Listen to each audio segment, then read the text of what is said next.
Happy Halloween, everybody. The scariest thing I saw this month was the Steelers offense led by our offensive coordinator, Matt Canada. But you're not here for my unhinged Steelers rants. You're here for me to wrap up the month of October and talk about what I read.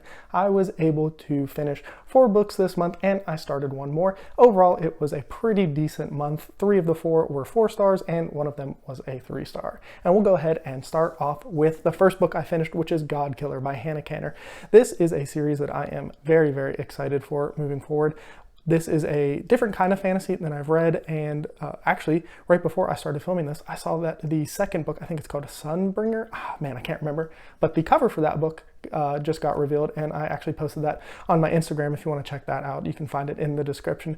But this was a fun book with a pretty interesting magic systems. There's basically gods for everything. Everything you can think of there are gods for, and there was a war between humans and the gods, and now gods are basically banned. And in the continent we're on, you cannot worship gods anymore, and basically there are people, god killers, who hunt down and kill gods. And overall, this is a really fun book, and I'm super excited for the next book. I think this world is going to be one that can be really expanded upon. This is a really short book. It's like just over 300 pages or right under 300 pages, somewhere in there. So I think in the next book, Hannah Kanner is going to have the opportunity to really flesh out this world more and build it out, and it could turn into something pretty special. Overall, this is a really good primer. It really got me excited for what is to come. After that, the next book I finished is The Troop by Nick Cutter. This was my first scary read for the month, and this was a really, really good book.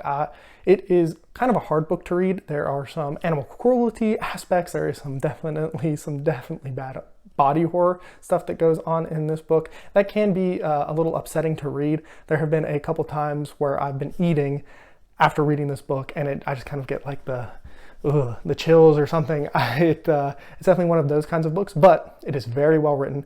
I think I said in my review of this book that this is an author who is like working at peak level. There's not a lot of fat in here. It's very concise, to the point, and Nick Cutter definitely knows the kind of story he is trying to tell, and it's super good.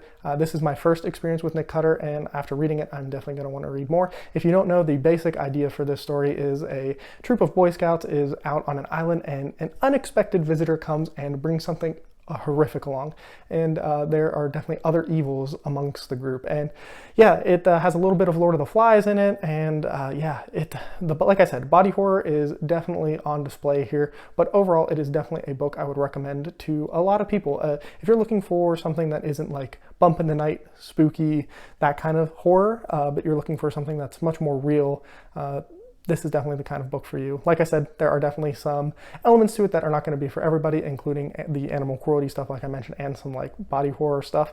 So it could definitely be off-putting, but if you know that going into it, I think it's a pretty decent place to start if you don't read a lot of horror. The next book I finished, and it is actually a book that took me a little over a month to finish, and that is this tome of a book, Rhythm of War. This is a monumental accomplishment for me to finish. I am so close to finishing the whole Cosmere now. This was really my last big hurdle to get through. It's 1,200 something pages long. The audiobook is like 57 or 58 hours.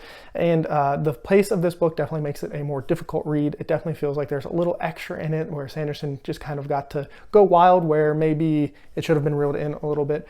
Overall, it is a fantastic book. I'm so happy that I'm finally done with Stormlight and I'm caught up and I can start watching all the lore and all that kind of stuff. I've started listening to the Lost in Roshar podcast.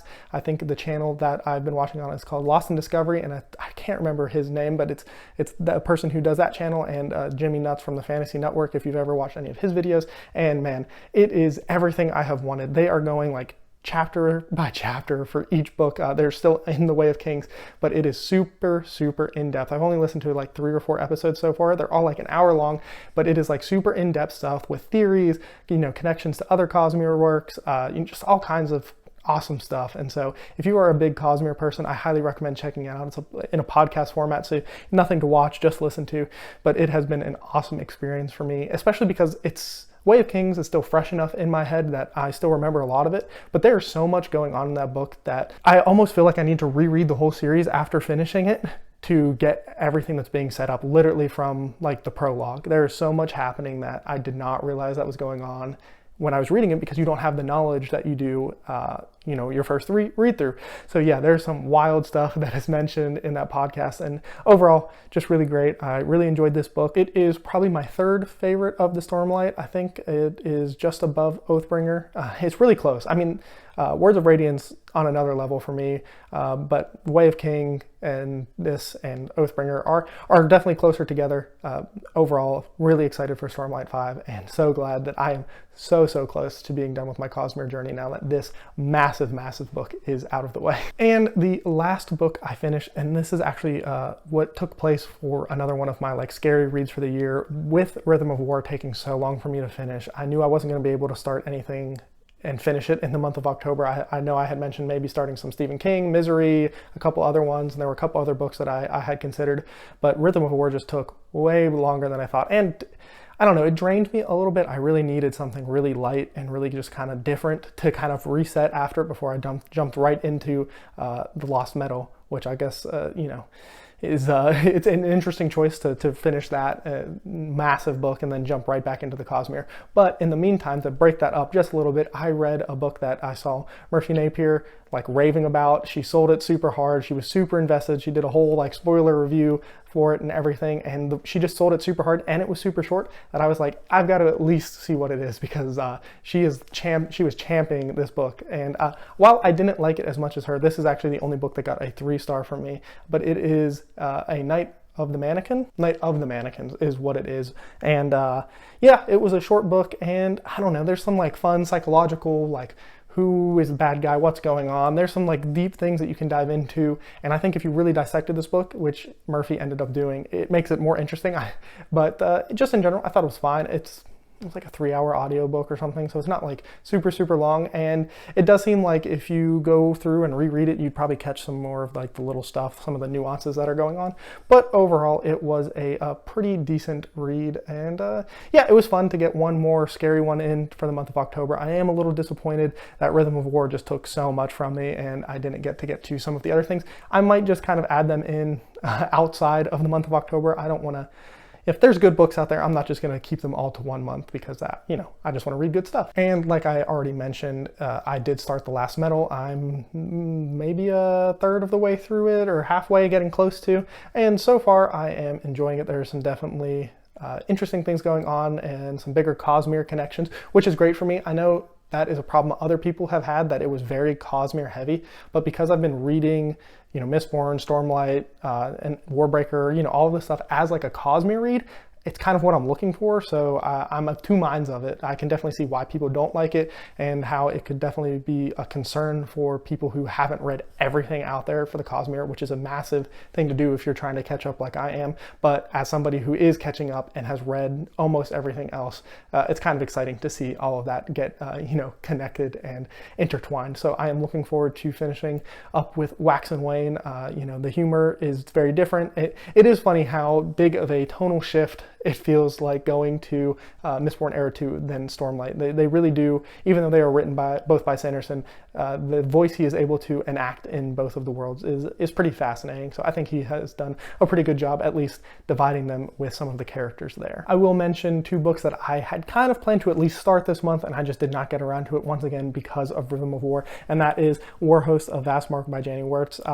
There were a couple times this month where I was like, I want to kind of take a little break from Stormlight and dive into this, but I decided against that because I do want to finish the Cosmere this year, and it felt like I needed to dedicate what time I would have given to this and, put it towards Rhythm of War. So unfortunately, this has not been started just yet, but hopefully I'll get around to it sooner than later. And the other book is Return to Edan by fellow booktuber Philip Chase. This is a massive book, but it is one I'm looking forward to. The ending of the second book, definitely piqued my interest to kind of see what we're going to get in here. And this is definitely another massive book. And these are both books that I'll probably read slowly over the course of a couple months, rather than a book I'll dedicate a lot of time to in a single month, because I just think they're both a little bit slower and just take a little bit more processing than some of the other stuff I am reading. I don't think it's going to be too much of a surprise, but my book of the month is Rhythm of War. It was just a fantastic experience, even though it is definitely a little bit slower, and there are definitely pieces, especially with Navani, that I feel like could have been sped up and moved along. It is still just, Sanderson has just been great, and going through the Cosmere has been an awesome experience. So once again, Sanderson grabs Book of the Month. This has definitely been the year of Sanderson, not just because of the Kickstarter and everything, but also for myself. And I'm getting so close to the end of the tunnel. It is the Lost Metal and then just the 3 secret projects that are Cosmere involved. So definitely looking forward to getting to those very soon. Now let's go ahead and switch gears a little bit and talk about some manga. I have basically not read any manga in the month of October. I think I read maybe 1 or 2 chapters of My Hero, 1 or 2 of Black Clover. I haven't really been in a manga mood, and that's just kind of how I am with it. There are times where I'm super into it, and all I want to do is read it, and then I go through lulls where I just kind of let stuff build up and then get into it. I would really like to catch up on the To Your Eternity read-along that Philip Chase and Murphy Napier are doing, because I really enjoy those discussions, but I am very far behind, and I don't know when I will sit down and catch up. So that's kind of where I am with manga. I have a bunch of series ongoing. If you're curious, they are, let's see, Vinland Saga, Berserk, My Hero Academia, Black Clover, Boruto, what else? I'm forgetting some, but there's a bunch. I am also doing a slow read through of Dragon Ball Z. I read through Dragon Ball a little bit before. So just to give you a general idea of some of the stuff I'm reading, let's go ahead and switch it up again to some video game and TV talk. As I mentioned in the opening of my video, I have been watching a lot of NFL. I am a Steelers fan, so I've been getting tormented by our horrible offense and just the frustrating way we play games. I know that, Matt Canada, it's not just Matt Canada at this point, just the offense isn't executing. We're missing wide open throws, dropping passes, all kinds of things. And it's very frustrating to watch, because for most of my life, the Steelers have been very good. And right now, our defense, TJ Watt, is trying to kick, screen, drag, pull, kidnap us along to a winning record. And I don't know if it'll happen this year. Maybe this will be the year Mike Tomlin finally, loses his winning streak, which at this point, it's been like 10 years since he's won a playoff game. So I'm a little frustrated with that, but I think that is enough of NFL talk here on my BookTube channel. As far as other TV I've been watching, Celebrity Jeopardy's back on, which is always a good time. Love Jeopardy. It's really fun. Watch it with my girlfriend, and we try to see who can get the most answers right. Also, continuing with Buffy, I think we have like 2 seasons left to finally finish Buffy the Vampire Slayer. Always enjoy that show. It's just good fun, silly.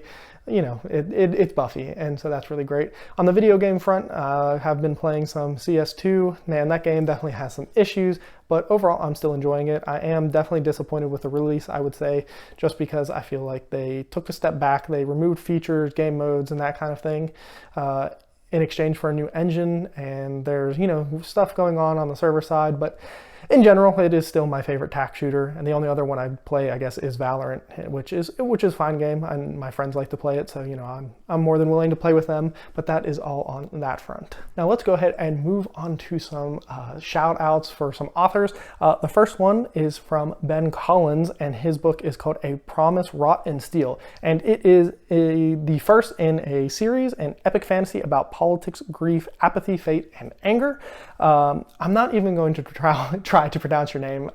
It looks like it's maybe Icelandic or something like that. So I really do not know how, but I will make sure to put it on the screen. And their book is A Wizard's Dream. This is a slow-paced, contemplative story that aims to be moving and thought-provoking.